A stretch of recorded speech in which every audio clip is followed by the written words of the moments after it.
गांव के बाहर एक पुरानी हवेली थी जिसे लोग भूतिया हवेली कहते थे। कहते थे कि वहां रात में अजीब अजीब आवाजें आती थीं। कि बच्चे उस हवेली के पास जाने से डरते थे। लेकिन एक दिन कुछ दोस्तों ने तय किया कि उन्हें सच्चाई का पता लगाना है। राजू, सीमा और अमित, ये 3 दोस्त थे।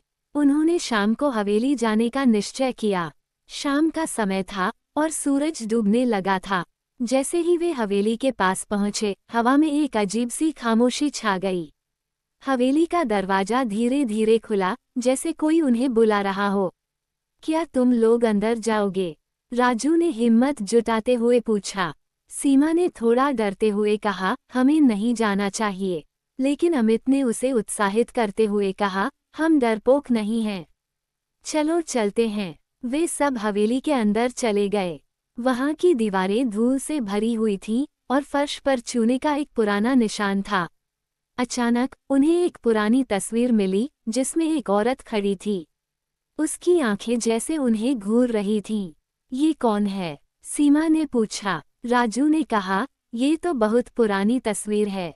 शायद यह इस हवेली की मालकिन रही होगी। लेकिन अमित ने हंसते हुए कहा, लगता है ये भूत है। थोड़ी देर बाद उन्होंने महसूस किया कि हवेली में कुछ अजीब सा हो रहा है। अचानक से एक दरवाजा अपने आप बंद हो गया। तीनों दोस्तों के दिल की धड़कन तेज हो गई। यह क्या था? सीमा ने डरते हुए कहा।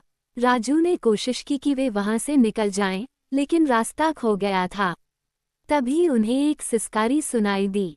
क्या यह आवाज है? अमित ने पूछा। सभी चुप हो गए और उस आवाज की ओर ध्यान दिया।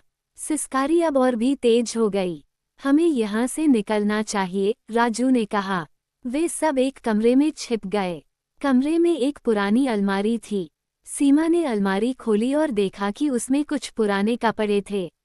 अचानक अलमारी से एक औरत की आवाज आई, कौन है जो मेरे घर में घुस आया? तीनों दोस्तों के चेहरे सफेद पड़ गए।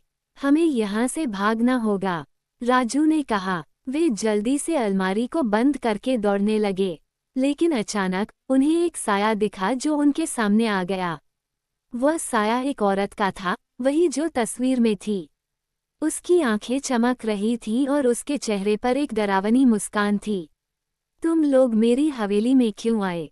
उसने पूछा। हम सिर्फ सच्चाई जानने आए थे, अमित ने कहा, लेकिन उसकी आवाज कांप रही थी। औरत ने कहा, तुम्हें नहीं पता कि यह जगह कितनी खतरनाक है। तभी अचानक वह हवा में उड़ने लगी। तीनों दोस्त डर के मारे चिल्लाने लगे। हमें यहाँ से निकलना है, सीमा ने कहा। उन्होंने दौड़कर दरवाजे की ओर भागना शुरू किया, लेकिन दरवाजा बंद हो चुका था। अब तुम लोग मेरे साथ रहोगे, औरत ने कहा। उसके शब्दों में एक अजीब सा जादू था। तीनों दोस्तों ने कोशिश की कि वे दरवाजा खोल सकें, लेकिन वह नहीं खुला। औरत ने कहा, तुम्हें मेरी कहानी सुननी होगी।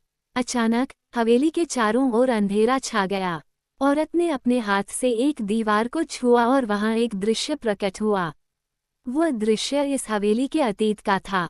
एक समय था जब ये हवेली खुशियों से भरी थी, लेकिन एक दिन एक हादसा हुआ। उसकी बेटी को मार दिया गया था और तब से वह इस हवेली में बसी हुई थी। मैं अपने बच्चे को नहीं भूल सकती, औरत ने कहा। तुम लोग मेरी मदद कर सकते हो। तुम्हें मेरी बेटी की आत्मा को शांति दिलानी होगी। राजू, सीमा और अमित ने एक दूसरे की तरफ देखा। हम आपकी मदद करेंगे, राजू ने कहा। हमें बताइए कि हमें क्या करना है। औरत ने कहा, तुम्हें मेरी बेटी की खोई हुई चीजें ढूंढनी होंगी। वे हवेली के चारों ओर छिपी हुई हैं। अगर तुम उन्हें ढूंढ पाओ तो मेरी आत्मा को शांति मिलेगी।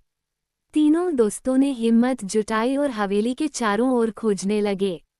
उन्होंने कई जगहों पर देखा और अंत में उन्हें एक पुरानी किताब मिली। किताब में उसकी बेटी की कहानियां थीं। जैसे ही उन्होंने किताब खोली, हवेली में एक चमकने वाली रोशनी फैल गई। औरत ने देखा और मुस्कराई। तुमने मेरी बेटी की यादें ढूंढ लीं। अब मैं शांति से जा सकती हूँ। औरत ने उन्हें धन्यवाद कहा और एक पल में गायब हो गई।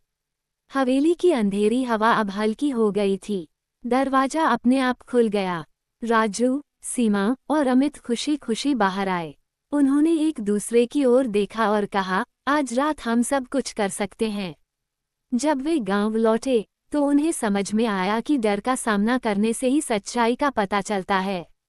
भूतिया हवेली अब एक नई कहानी बन गई थी और उनकी दोस्ती और भी मजबूत हो गई थी।